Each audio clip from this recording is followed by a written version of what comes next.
L'histoire de l'homme-cheval a commencé il y a 10 ans. J'étais un jeune cavalier qui s'amusait à sauter dans mon jardin des obstacles composés de poubelles et de balais. Et donc, pour rire, j'amusais à rentrer sur les concours hippiques sans autorisation. Je faisais rire un peu tout le monde. Et il se trouve que 10 ans après, j'anime les plus grands concours internationaux dans le monde entier. Et c'est un rêve, quoi. Et grâce à la magie de Bercy, la reconnaissance...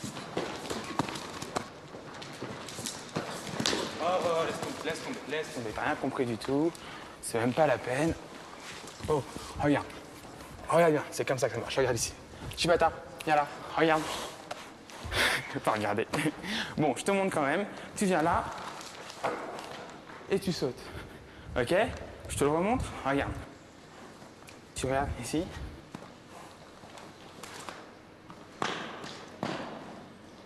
C'est plus simple, non?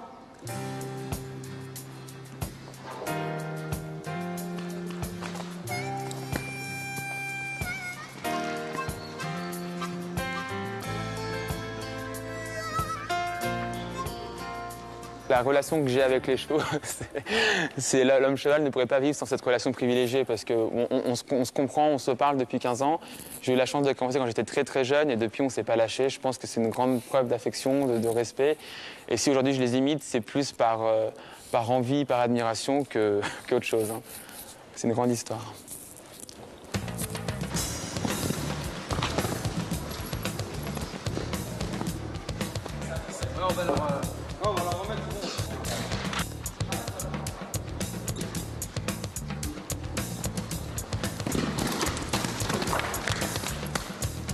Quand je les ai vus la première fois, ça m'a impressionné au départ, amusé après. Et je veux dire, aujourd'hui, je les vois à Bercy. Je trouve ça extraordinaire d'arriver à les voir sauter les obstacles de Coupe du Monde. C'est super. Plus fort, on les encourage. Et c'est haut. Oui. Oui, le bidet. Ce qui se passe, c'est que notre jambe avant représente les jambes avant du cheval et la jambe arrière, les pattes postérieures du cheval.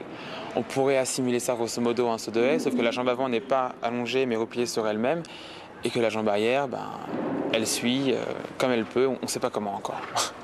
Mais il faut qu'elle passe.